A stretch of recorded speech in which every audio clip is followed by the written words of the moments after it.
Bonjour.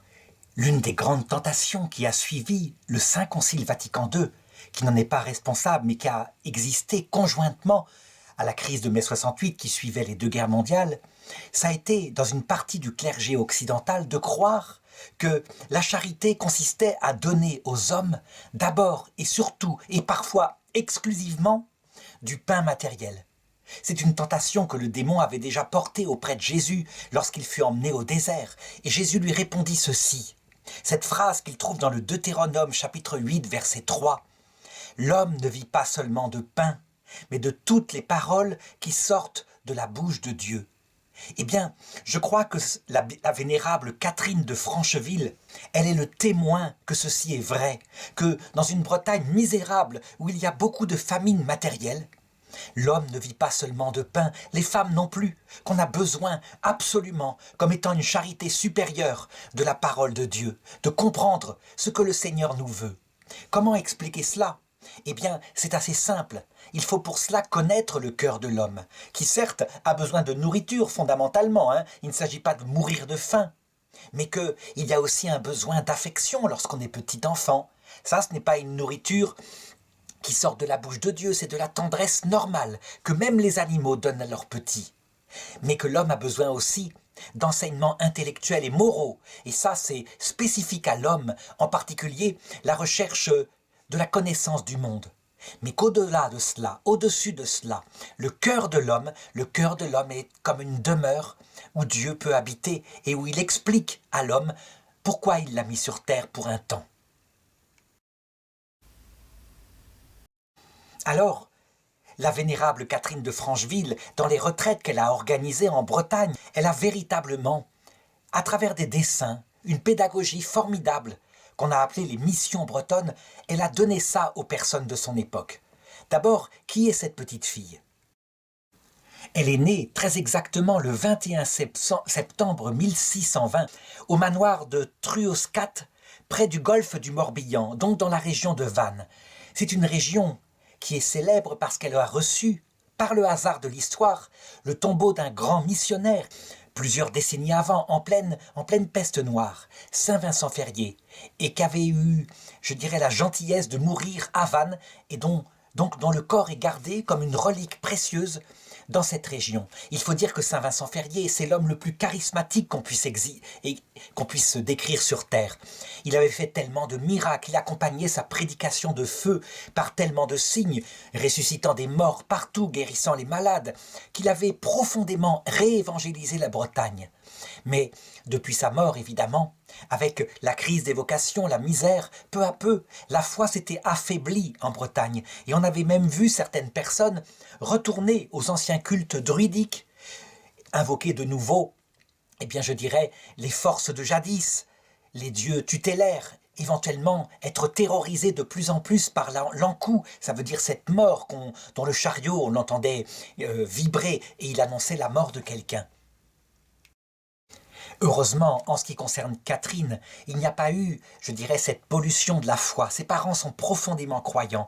Ils la font baptiser à l'église de Sarzeau quelques jours plus tard, et elle va développer une petite enfance très heureuse dans une famille profondément chrétienne, qui a aussi quelques biens, ce qui lui permet de ne pas vivre la misère physique de ses contemporains. Son père est un magistrat de la petite noblesse de Bretagne. Il s'appelle Rogier de Villeneuve et sa mère est du même milieu. Elle l'éduque dans la foi chrétienne et il lui donne aussi la meilleure éducation en ce qui concerne la connaissance des auteurs, des poètes. Par exemple, alors qu'elle a 8 ans, elle est à table et on lui demande de réciter pour l'admiration des autres qui sont là, un poème choisi. Et elle récite cette phrase que je vais dire là, qui va beaucoup les marquer, avec un ton en plus extraordinaire. On dirait qu'elle est faite pour cela.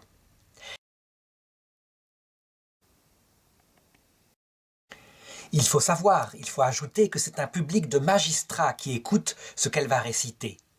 Si en jugeant, la faveur te commande, si corrompu par or ou par présent, tu fais justice au gré des courtisans, ne doute point que Dieu ne te le rende. Et c'est fort, c'est frappant, ça va même faire réfléchir certains de ceux qui sont là et qui quelquefois, on le sait dans leur jugement, se laissaient corrompre.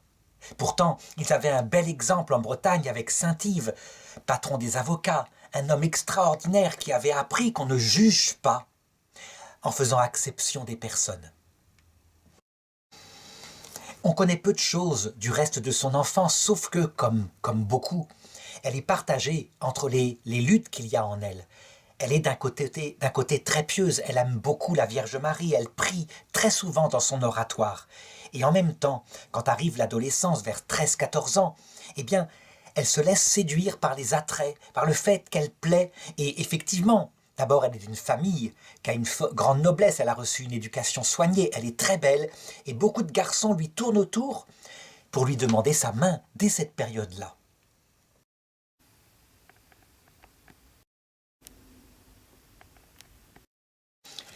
C'est intéressant de s'arrêter ici quelques minutes pour bien montrer que très souvent, la tentation des filles, elle porte sur cela. Ça veut dire que souvent, c'est un cœur romantique, un cœur qui espère les valeurs de cette vie. C'est pas tellement des tentations comme les garçons qui sont plutôt immédiatement sexuelles. Ce sont des tentations affectives, briller dans le monde, être admiré pour sa beauté, trouver le prince charmant. Enfin des choses qui, de toute façon, pourraient l'éloigner de la foi au Christ.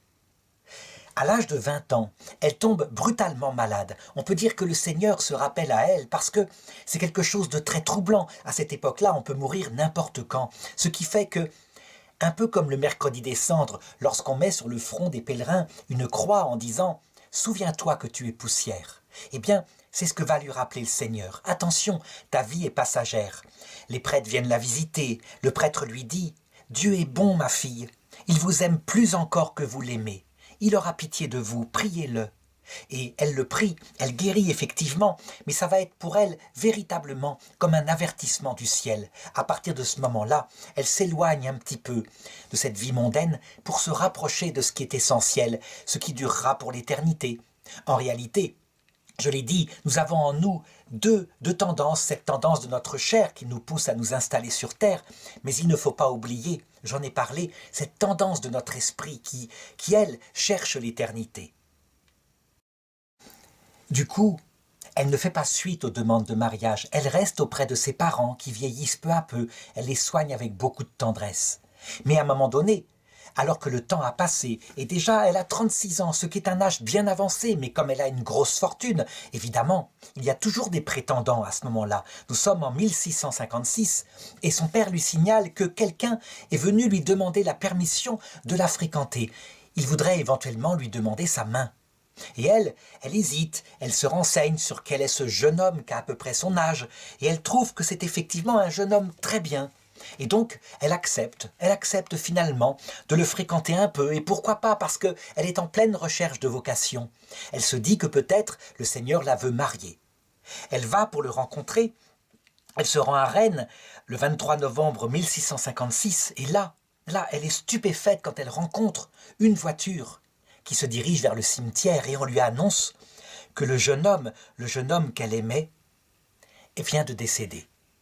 Elle prend cela comme un signe bouleversant, peut-être un signe de la volonté de Dieu. C'est effectivement, ça fait réfléchir. Le prétendant, ce n'est pas n'importe qui, c'était le doyen des conseillers du Parlement de Bretagne, Messire Rogier de Villeneuve. Et donc ce mariage était brillant.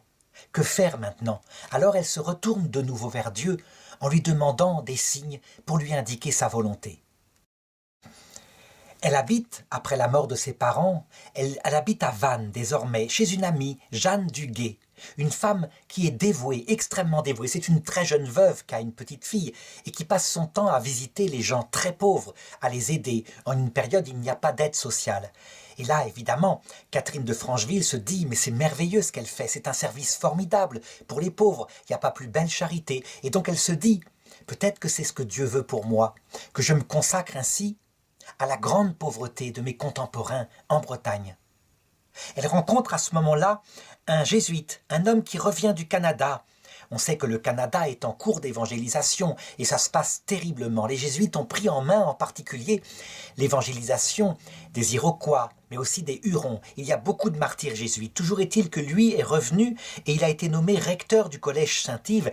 Il devient son guide spirituel et elle lui parle, elle lui demande si par hasard, bien, cette façon qu'elle a d'aider les pauvres ne serait pas ce à quoi Dieu l'appellerait. Est-ce qu'elle ne pourrait pas mettre sa grande fortune, elle en dispose maintenant complètement, au service de la grande pauvreté des gens?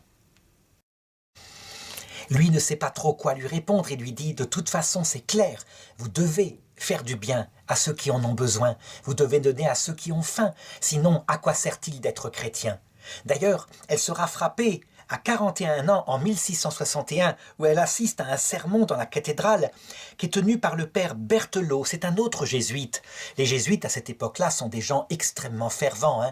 C'est le cœur battant de l'Église en ce XVIIe siècle. Ils sont là, ils évangélisent, ils sont très fidèles au pape, ils travaillent à la renaissance catholique un peu partout.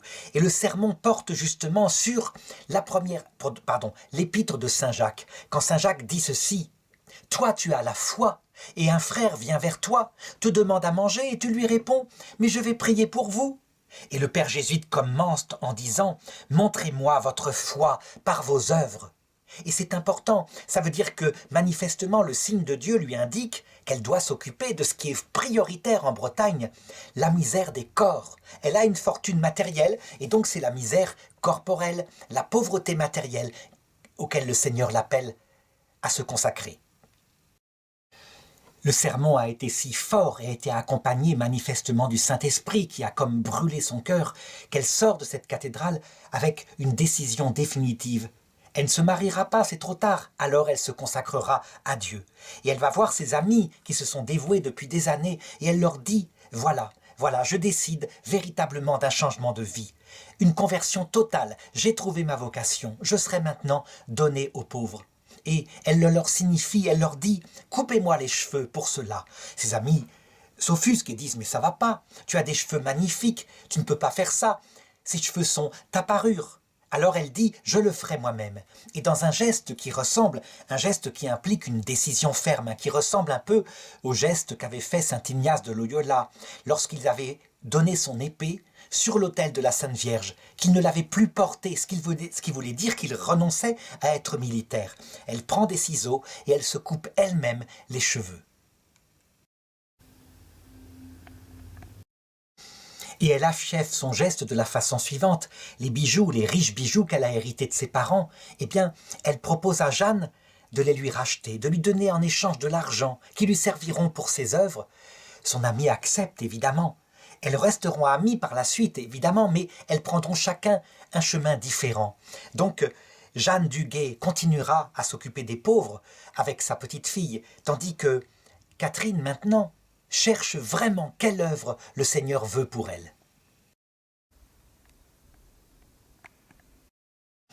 Les gens qui sont là constatent l'énorme changement dans sa vie. Ça se voit par son costume d'ailleurs. Elle est habillée maintenant comme les paysannes de la région. Une robe très simple, une coiffe. Et puis, il la voit qui d'abord s'est fixée comme un emploi du temps. On peut soupçonner que dans les mains d'un prêtre qui la suit spirituellement, elle a fait comme une consécration de vierge. Ça n'implique pas des vœux dans un couvent, mais quelque chose de plus libre, de plus adapté à ce qu'elle veut faire. Et puis, elle se sert de sa grande fortune pour faire du bien. Alors, outre ces pratiques, elle va à la messe évidemment tous les matins, comment pourrait-il en être autrement? Elle s'occupe des pauvres. Elle organise une espèce de cantine pour qu'ils aient à manger et elle sert dans cette cantine elle-même.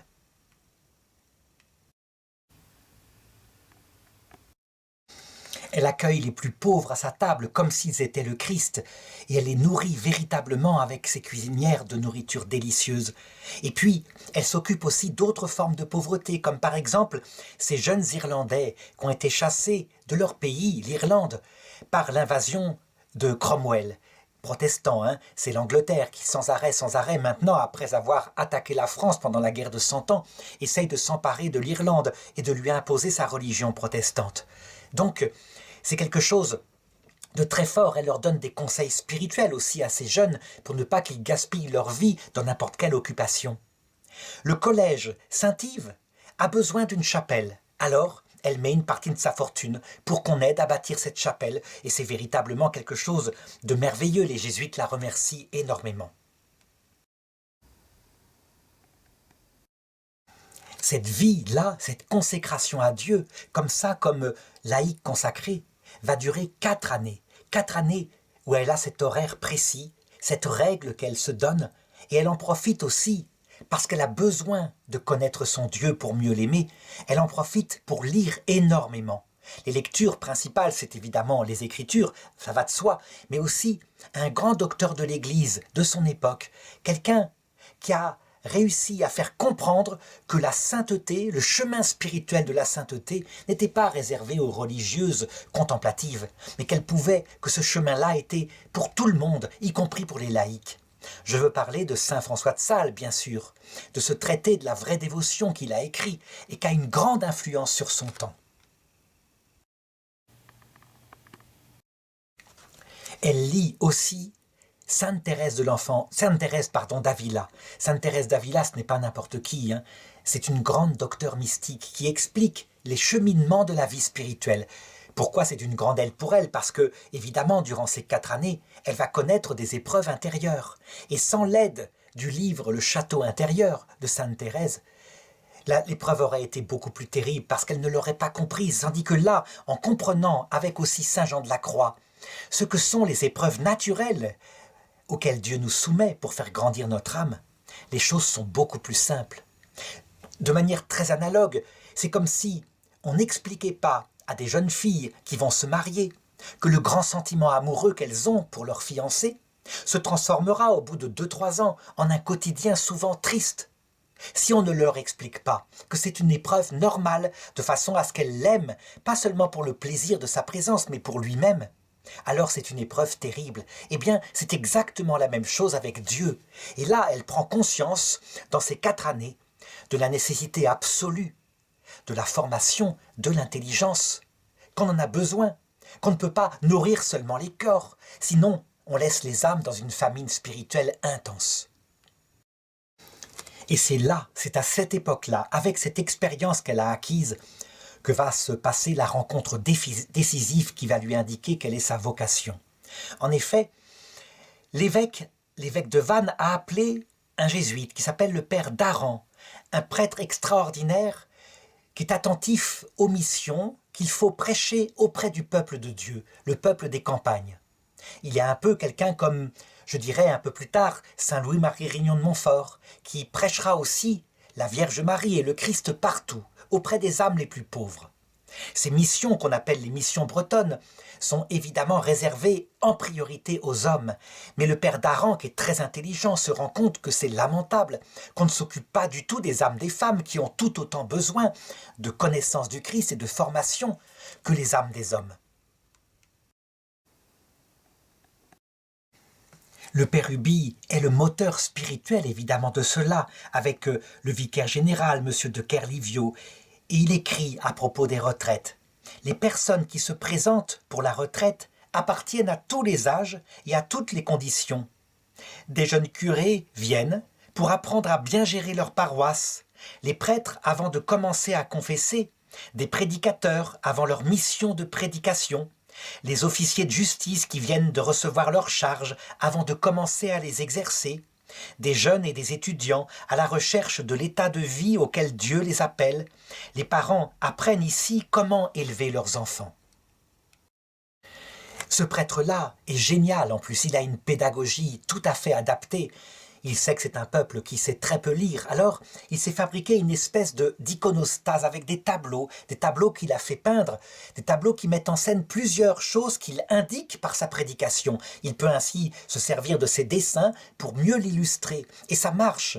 Des tableaux dont je parlerai tout à l'heure. Toujours est-il qu'avec cette pédagogie, l'image, le son, l'explication, ces missions ont un très grand succès, font beaucoup de bien, et on voit des hommes qui ainsi changent radicalement de vie, se confessent, retournent à l'église, ce qui est une chose extraordinaire, parce qu'à toutes les époques, on le sait, les hommes avaient tendance quelquefois à moins pratiquer que les femmes, à être moins attentifs à leur salut et à l'amour du Christ que n'étaient les femmes qui avaient comme une connaturalité à l'amour du Christ.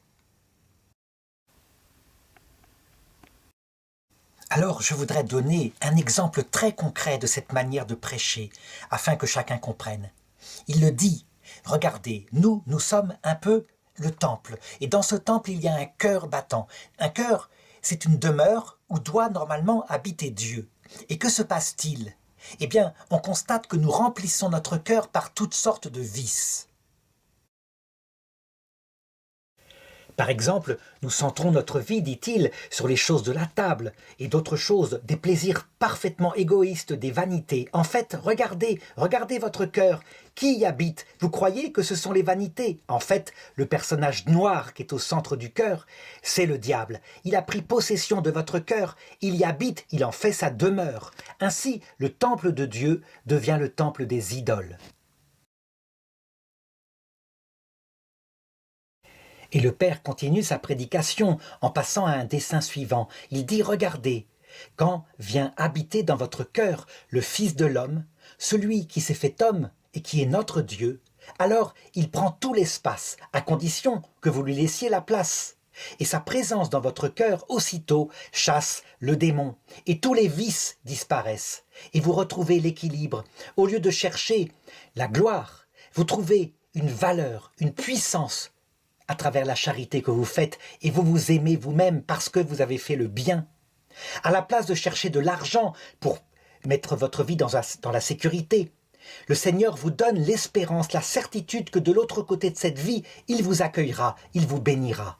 Ainsi, l'argent prend sa juste place, un moyen, rien d'autre qu'un moyen, tandis que l'espérance théologale stabilise votre cœur en Dieu.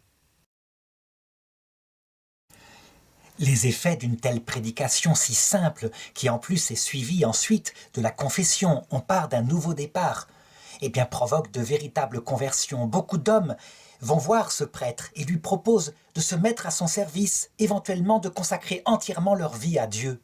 Et devant les fruits spirituels qui sont étonnants, qui nous paraissent tellement simples, mais en réalité, eh bien, ce prêtre en parle à son ami, un ami qui est prêtre comme lui à Vannes, et qui s'appelle Monsieur de Kerlivio.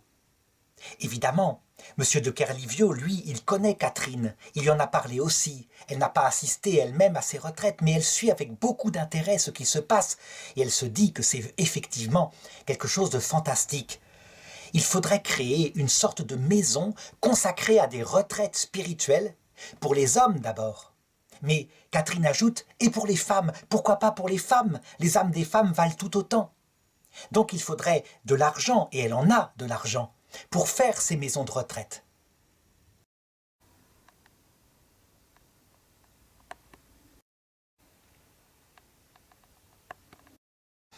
Alors elle aide de ses deniers pour la maison des hommes, qui se réunissent ainsi, qui se retirent du monde, et leurs femmes, quand ils les voient revenir, sont obligées de constater que c'est fantastique, il y a souvent un radical changement de leur vie.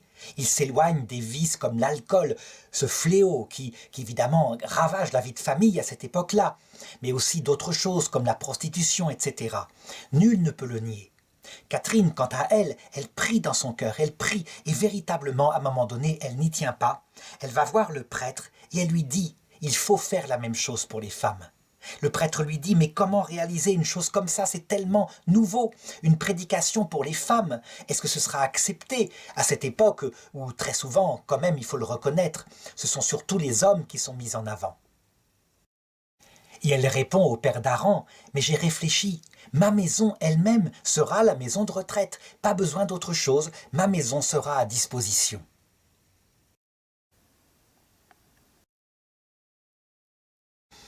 Et ça marche. Pour la première retraite, elles sont peu nombreuses, à peine une dizaine, mais pour la seconde, c'est 200 femmes qui se réunissent. Et évidemment, devant un tel succès, ça ne va pas manquer. Il va y avoir les critiques qui vont commencer à se lever. Là, quelque chose, véritablement, on peut le constater, qui frappe à peu près toutes les initiatives saintes, comme si il y avait dans le monde un certain nombre de personnes qui sont chafouines, qui n'aiment pas ce qui vient de Dieu et qui luttent contre Dieu. Peut-être est-ce le démon qui pousse à cela. Toujours est-il que les critiques principales vont être celles-ci, des prêtres qui parlent entre eux en disant « Comment ça, une retraite pour des femmes? Mais on n'a jamais vu ça. Dans la tradition, on n'a jamais vu ça. » C'est très faux, hein?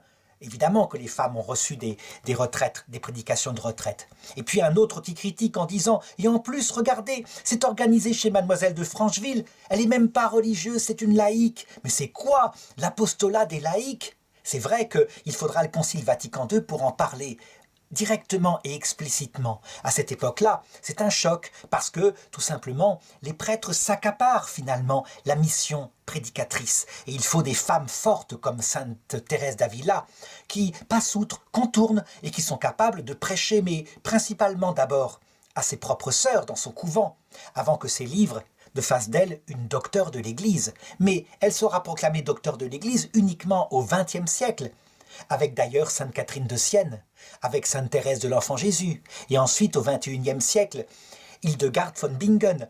Très peu de docteurs femmes, c'est comme ça.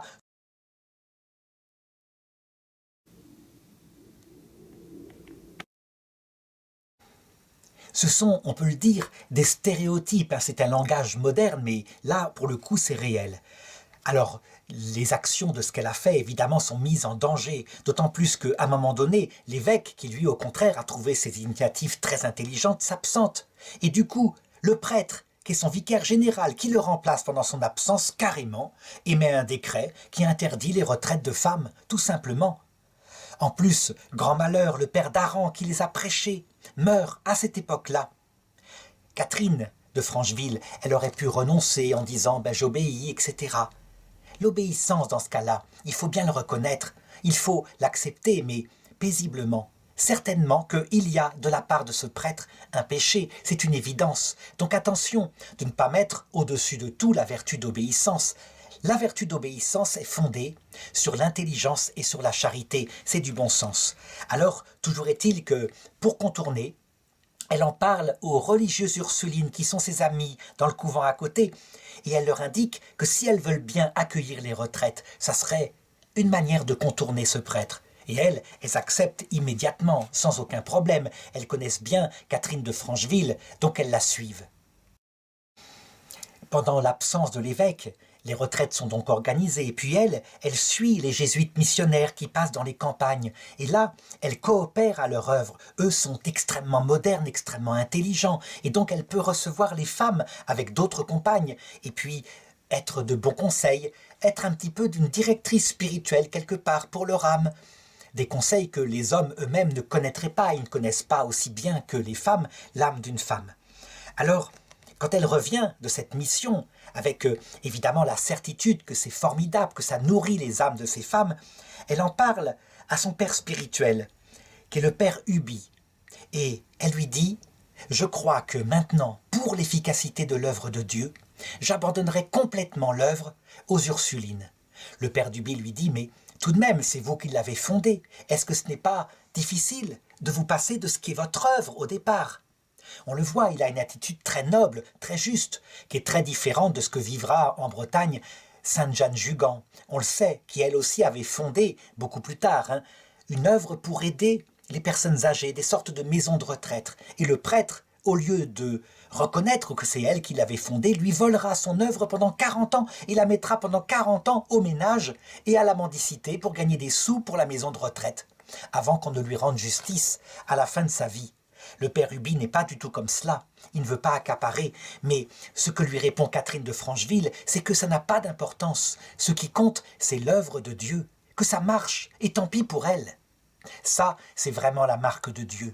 Qu'elle soit tellement détachée, c'est aussi la marque d'une grande vie spirituelle. Ça veut dire que il y a dans le chant de son cœur que je représentais tout à l'heure, il y a forcément un peu d'ivraie qui pousse, ne serait-ce que la justice, qu'on lui reconnaisse qu'elle a créé une initiative.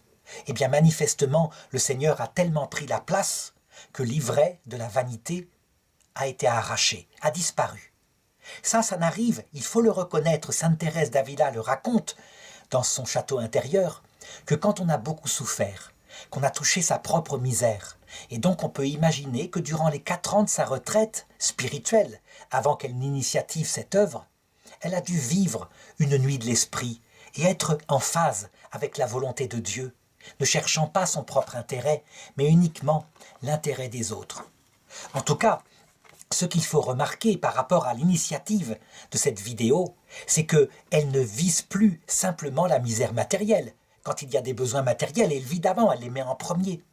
Elle a compris qu'il y a une misère beaucoup plus grave, la famine spirituelle du cœur de ceux qui sont faits pour Dieu, et en particulier des femmes.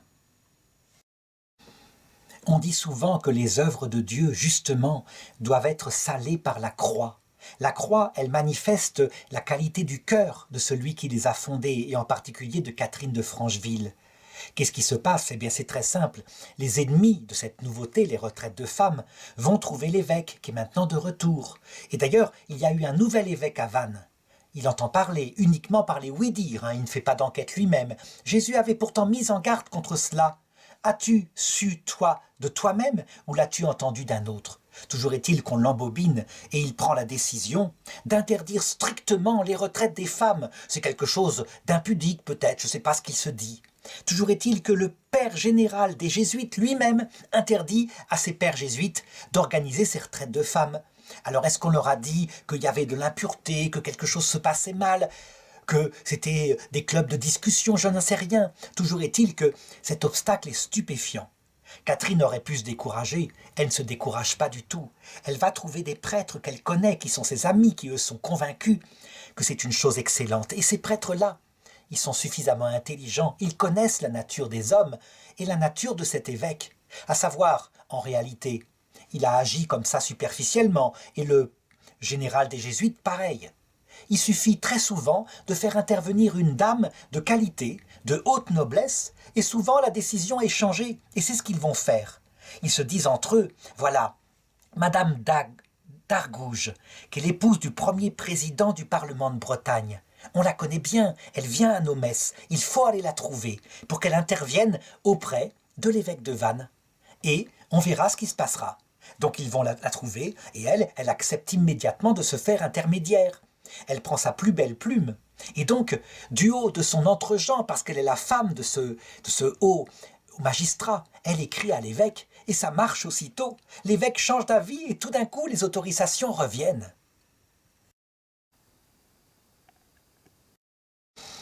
Je voudrais m'arrêter un instant là, pour regarder l'utilité des relations mondaines. Je sais qu'il y a des prêtres comme le père Saint-Louis-Marie Grignon de Montfort qui lui n'en avait aucune, si ce n'est des relations auprès de la Sainte Vierge. Et du coup, très souvent, des évêchés entiers lui interdirent de venir prêcher dans la surface de leur évêché, parce qu'ils avaient entendu parler qu'il était un peu excité, passionné, qu'il détournait les femmes en les faisant aimer excessivement la Sainte Vierge. Il n'avait pas de relation, et donc il s'en allait, il obéissait, il allait prêcher ailleurs, où on le pourchassait un petit peu plus. Avant, après sa mort, de le canoniser. C'est ça qui est terrible. C'est comme le faisait remarquer le pape Benoît XVI. Comment se fait-il que presque tous les saints sont canonisés par des membres de l'Église qui ensuite sont, persécutés par des membres de l'Église qui ensuite les canoniseront? Eh bien, en ce qui concerne les jésuites, qui ont eu le sens, ce bon sens-là, qui l'ont toujours utilisé, qui l'ont par exemple utilisé en Chine, en allant directement auprès de l'empereur de Chine, pour lui montrer la science occidentale, le séduire, faire qu'il soit intéressé, et par là pouvoir accéder à son cœur et lui prêcher Jésus-Christ. Donc, il pensait que si l'empereur se convertissait, la Chine tout entière se convertirait. Ce n'était pas l'action des dominicains qui s'opposèrent aux jésuites, et c'est ainsi que la Chine n'est pas catholique. Pour une simple raison, de vanité et de préséance de deux ordres religieux, finalement. Mais les jésuites sont suffisamment intelligents pour passer auprès de cette dame, et voici ce que dit sa lettre. « Monseigneur, écrit-elle à l'évêque de Vannes, je me permets de vous solliciter en faveur des retraites des femmes, qui sont un grand bienfait dans votre diocèse. » Dans votre diocèse, ça veut dire qu'elle met en avant l'œuvre de l'évêque et sa vanité. Si vous avez de justes raisons d'interdire les réunions chez les Ursulines, vous pouvez peut-être les autoriser dans une autre maison uniquement affectée à cet usage. Elle est suffisamment intelligente pour mettre une solution, pour laisser une porte ouverte après avoir flatté l'évêque. Alors on dira, mais tout de même, la flatterie, n'est-ce pas se servir du mal pour faire le bien?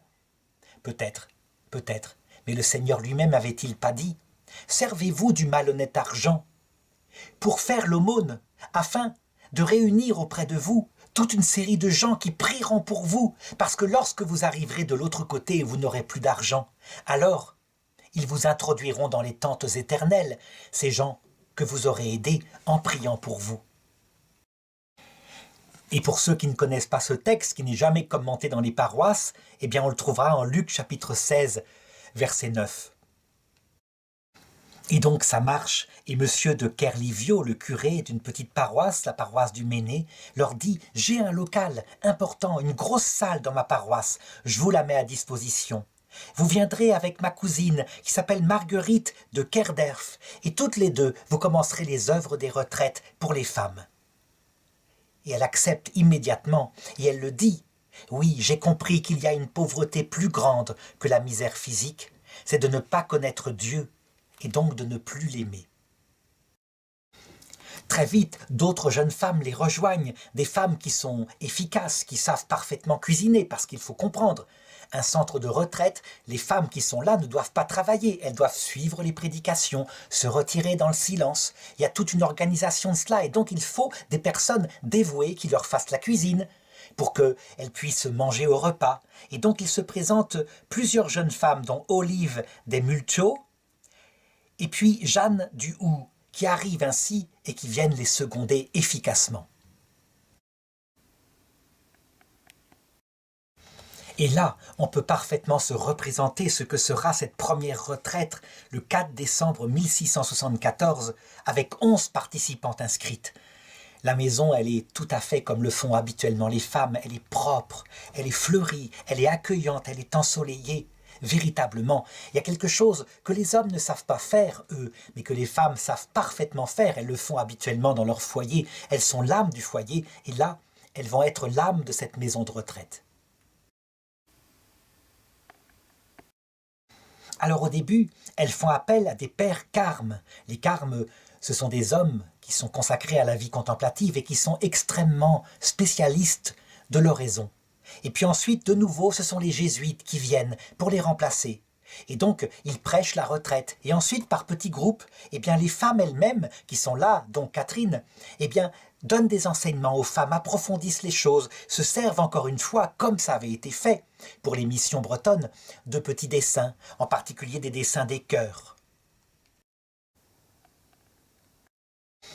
Voici par exemple le commentaire qu'elle fait, Catherine de Francheville, à propos du dessin représentant un cœur avec une étoile. Elle dit « Le cœur symbolise notre moi profond, donc notre être profond, ce que nous sommes à l'intérieur de nous. L'étoile représente la foi, qui est l'œil de la conscience. Et c'est vrai, une étoile nous indique la direction, là où il faut aller quand on est marin, donc ça parle en cette région de mer. Vous voyez ce cœur, hier il était plein d'animaux, qui sont tous les attraits de nos pulsions, de nos passions, qui nous entraînent vers la vie terrestre. Et puis, à un moment donné, quand vous suivez l'étoile qui vous mène à Jésus, qui est présent réellement dans la crèche, alors votre cœur se vide de tous les animaux, et c'est l'Esprit Saint qui prend possession de votre cœur, ce qu'indique la belle colombe qui y rentre et qui l'éclaire de sa lumière.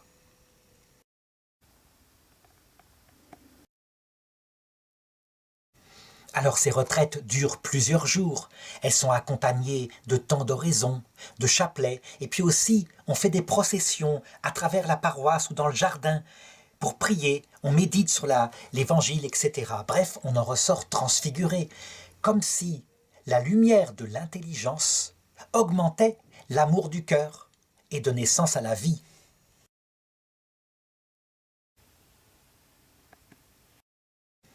Pendant que les pères jésuites prêchent, tous les membres de la communauté, dont Catherine de Francheville et les autres, prient de tout leur cœur pour que l'Esprit Saint bénisse leur prédication.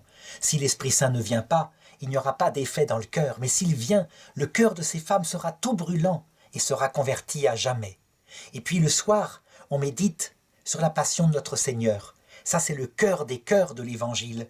Ensuite, il y a possibilité pour les femmes d'être reçues individuellement par une ou l'autre des organisatrices des retraites. Et là, comme ça se faisait avant, de recevoir des conseils spirituels particuliers en ce qui concerne leur vie de famille, le rapport à leur mari, à leurs enfants, le rapport au Christ, l'horaire ou les propres tentations que chacune a.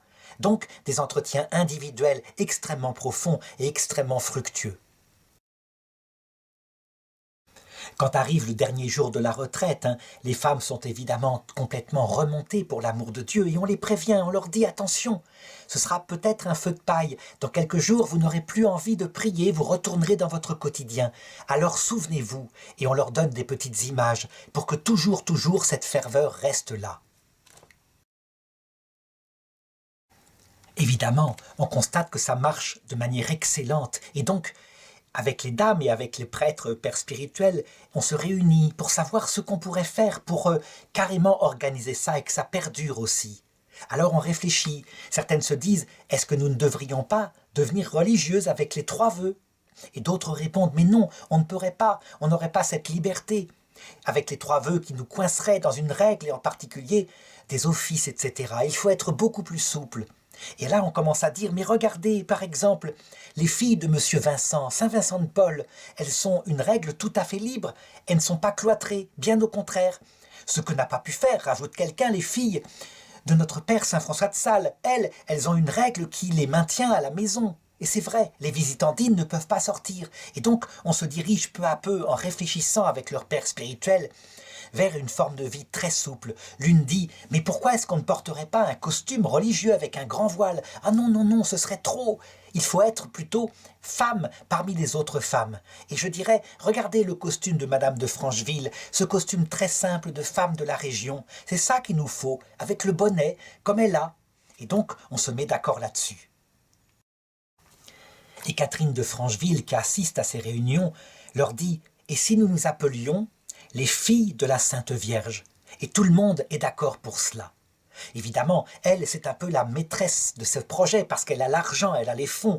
Et l'argent, c'est nécessaire pour ce genre de choses. Toujours est-il que le 21 octobre 1675, elle a maintenant 55 ans, elle signe chez le notaire l'acte de fondation de la communauté des filles de la Sainte Vierge. Et elle le dit, c'est un engagement très profond que je remets à Dieu. Dieu soutiendra notre faiblesse si nous mettons toute notre confiance en lui.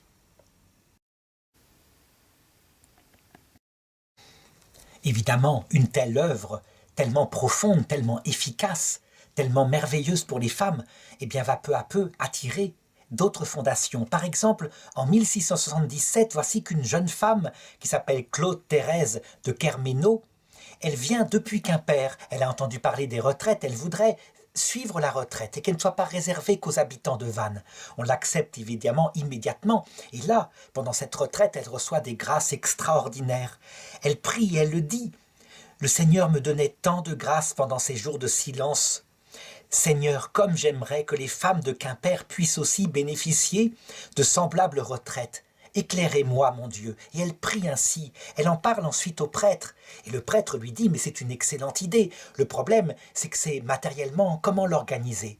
Et elle dit, les fonds, je les ai. Mais ce qu'il me faudrait, c'est l'autorisation de Monseigneur, l'évêque de Quimper. Et puis aussi que vous nous envoyez des prêtres pour prêcher. Et les femmes, nous les trouverons là-bas. Eh bien, ça marche. Et donc, la maison des retraites des femmes est fondée à Quimper le 15 août 1678 avec Catherine de Francheville qui aide évidemment à cela. Elle est déjà atteinte par l'âge de 58 ans. Et cette première fondation sera le début de bien d'autres. Il y en aura une à Rennes en 1676, à Saint-Paul-des-Léons en 1680, puis à Saint-Malo et même à Paris en 1687. On peut dire que les missions de Bretagne sont en train de faire leur émule. C'est quelque chose d'absolument central, fantastique. Comment se fait-il que personne n'y avait pensé? Personne, si, Saint-Augustin y avait pensé, et puis d'autres moines en Orient, c'était une telle évidence. Mais il fallait le recréer ici. Toujours est-il que, à Paris, la maison qui est construite là, à partir de ces œuvres, est capable d'accueillir 400 retraitantes d'un seul coup. Quant à Catherine de Francheville, quant à elle, elle continue sa vie simple, austère, et puis peu à peu, elle est atteinte par la maladie. Elle dépasse la soixantaine, et il faut dire qu'à cette époque-là, 60 ans, c'est ce que nous considérerions à notre époque comme 84 ans, quelque chose comme cela. Toujours est-il que son neveu, qui la voit ainsi se dépenser et s'user au niveau santé, finit par intervenir auprès du père Huby en lui disant « Elle se donne trop, elle va en mourir, il faudrait lui laisser le temps de se reposer. » Et le père Huby lui répond « Vous savez, laissez-la courir. au rythme qu'elle veut. Elle estime que sa vie terrestre est moins importante que le travail qu'elle fait. Elle mourra quand le Seigneur le voudra. Laissez-la courir. Et donc jusqu'au bout de sa vie, jusqu'à la fin de sa vie, elle va se dévouer ainsi à cette œuvre, y mettre son argent. Elle a perdu durant toutes ces années plusieurs des premières campagnes qui l'avaient accompagnée dans cette œuvre, mais d'autres l'ont rejointe, si bien qu'elle le sait maintenant. Quand elle mourra, son œuvre continuera, personne ne pourra plus l'arrêter. Et c'est évidemment ce qui se passe. Alors elle va laisser à ses filles un testament spirituel. Elle leur dit « Dieu est amour. Vivons toujours dans la charité entre nous et avec les autres, et Dieu continuera à soutenir notre maison. » Elle vivra encore près de 10 ans et elle aura la joie, au moment où elle passe dans l'autre monde, d'être assistée par le père Huby, qui est là dans ses derniers moments. Et puis, le 23 mars 1689, elle s'éteindra tout doucement en prononçant le nom qu'elle désirait tellement rencontrer de l'autre côté, Jésus, Jésus, Jésus. Quand on apprend dans la ville de Vannes que Catherine de Francheville est morte, évidemment, le peuple aussitôt s'écrie « C'était une sainte », un peu comme les Italiens le font lorsqu'ils disent, qu'ils crient à Rome « Sancto subito », tout de suite canonisation. Elle est maintenant vénérable, elle n'est pas canonisée, peut-être parce que, elle n'a pas assez de gens, pas assez de célébrités. Son œuvre s'est répandue un peu surtout en France, a été reprise ensuite par d'autres personnes, mais véritablement, on peut dire que elle est une personne inspirée par le Saint-Esprit, qui a été à la base de cette chose absolument nécessaire et indispensable, les retraites spirituelles pour les femmes.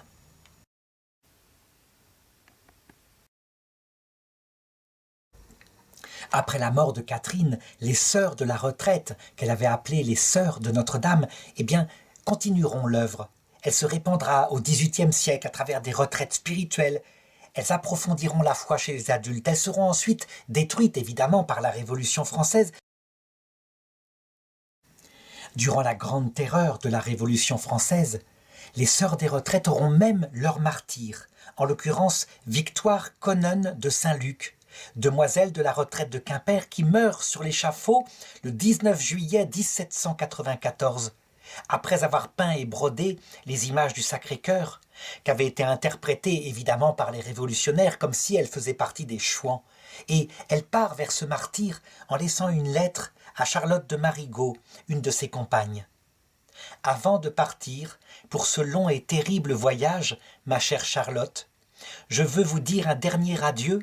Le temps de la passion que nous allons vivre, où nous allons rentrer, est bien propre à fortifier notre cœur dans le cours de la nôtre.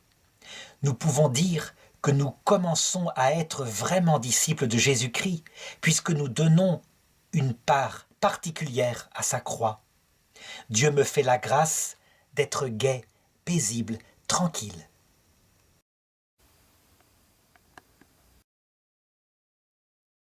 Et au XXe siècle, elles continueront, je dirais, en s'adaptant aux méthodes modernes.